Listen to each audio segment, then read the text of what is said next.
This is the infamous chocolate chip cookies by Jacques Torres, isang sikat na pastry chef and chocolatier.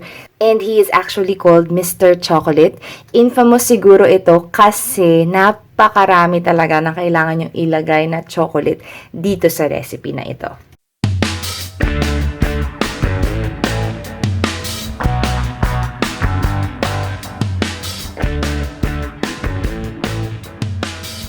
Una muna ay haluin natin ang ating mga dry ingredients. We have here 1 cup plus 1 tablespoon cake flour. Yes, you heard that right. Gagamit po tayo dito ng cake flour.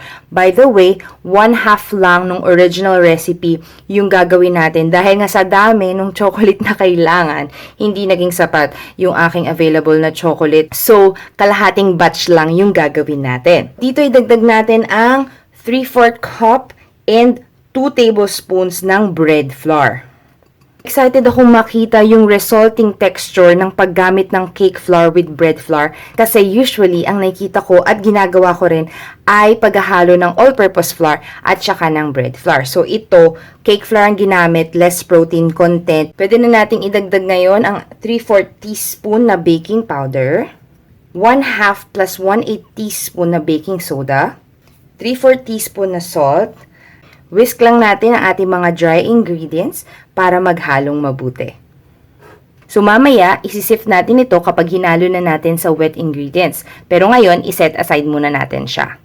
Ngayon naman, i-prepare natin ang ating wet ingredients. Magsimula tayo sa 1/2 cup plus 2 tablespoons na unsalted butter, softened.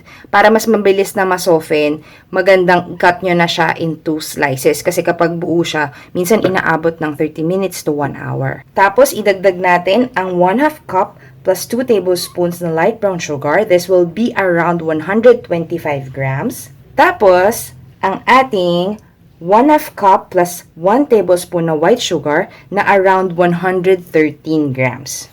I-cream lang natin to or i-beat for 3 to 5 minutes hanggang maging light and fluffy. Scrape lang natin yung sides para siguraduhin na lahat ay uniformly makikream. Ayan. So, we went for 5 minutes.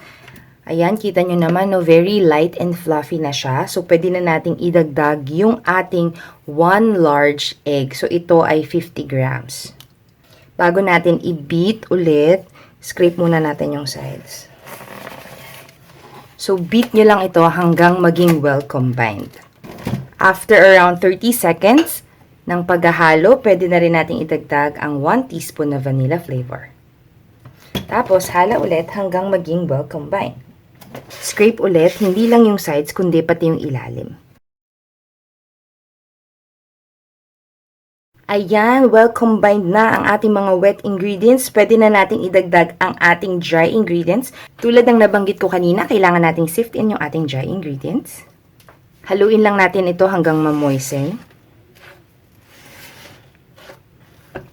Ayan, tapos idagdag na natin ang 300 grams na dark chocolate discs or coins. So, ang gamit ko dito ay 52% na Beryl's dark chocolate coins. Doon, sabi, 60 to 70% yung gamitin. Pero since ito yung available sa akin, ito yung gagamitin ko. Dark pa rin naman ito. Napakaraming chocolate nito compared dun sa mga usual na chocolate chip cookie recipe. Actually, yung ganito karaming chocolate ay enough na for a whole batch. So, ganun siya karami. At I think first time kong gumawa ng cookies na ganito karami yung chocolate. At hindi ko alam kung anong magiging resulta nito. Kung masarap ba talaga yung ganun karaming chocolate or magiging overwhelming or mababalance lang dahil dark chocolate naman to. Tapos lalagyan pa natin ng top na salt. Ewan ko. Abangan na lang natin. Ayon sa recipe na ito, kailangan maghintay ng at least 24 hours bago i-bake. I-keep natin siya sa ref ng 24 hanggang 72 hours.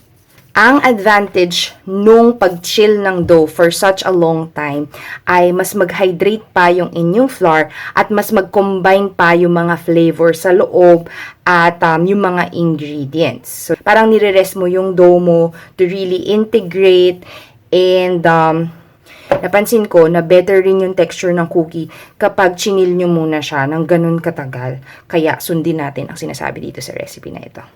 Heto na ang ating chilled na chocolate chip cookie dough. Ayan, so transfer ko siya sa isang lalagyan na may cover. Importante yon para hindi maka-absorb ng ibang lasa.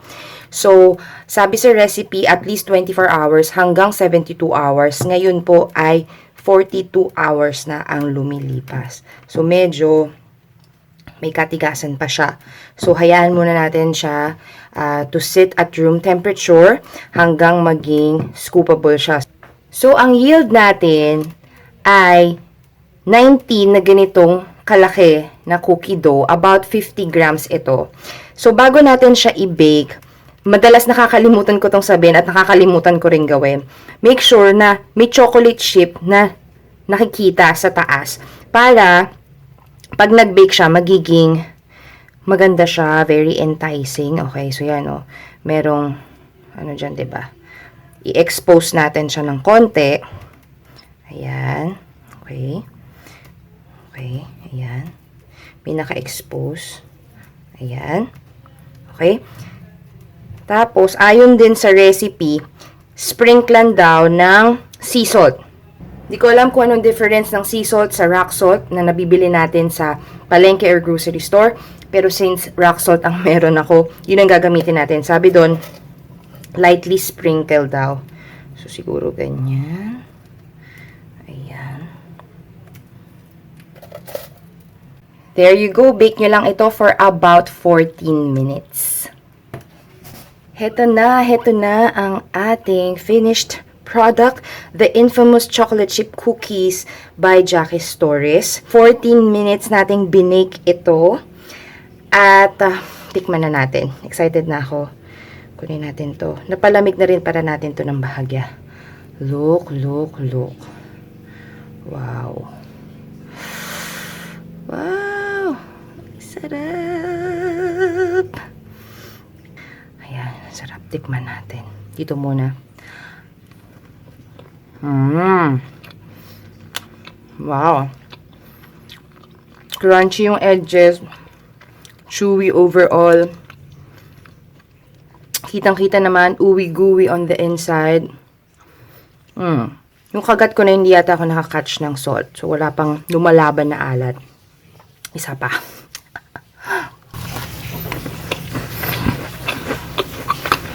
Ayun. Meron na. Sarap. Okay siya. Okay siya na may salt sa taas. Kasi lumalaban sweetness dun sa saltiness. Tsaka dun sa chocolate. Yung amount ng chocolate, yung proportion ng chocolate, parang napakarami niya. And actually, parang nagbo-border na siya into overwhelming. Pero hindi. Hindi siya tumawid dun. Very indulgent lang talaga siya. Pero, hindi pa siya talaga overwhelming. Ang harap. Sarap ng balance ng flavors. Tama si Jacques Torres na mas maganda yung darker pa, mga 60 to 70%. Yung ginamit ko kasi 52%.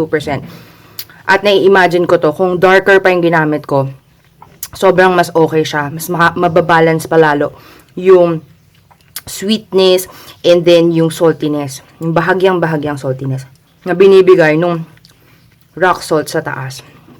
Sobrang sarap. If you love chocolate, siguradong magugustuhan nyo to. Sa ngayon, kung i-compare ko to dun sa iba na chocolate chip cookies na na-try ko, definitely nandun siya sa top 2. Hindi ko pa alam kung sino talaga yung mas masarap, yung bang sa Bon Appetit o tong sa Jacques Torres. Pag-iisipan ko pang mabuti. Pero yun nga, I hope subukan nyo to. Sobrang sarap niya talaga. Worth it siyang itry. Promise. Sarap. By the way, huwag niyong kalimutan na mag-subscribe dito sa channel na ito.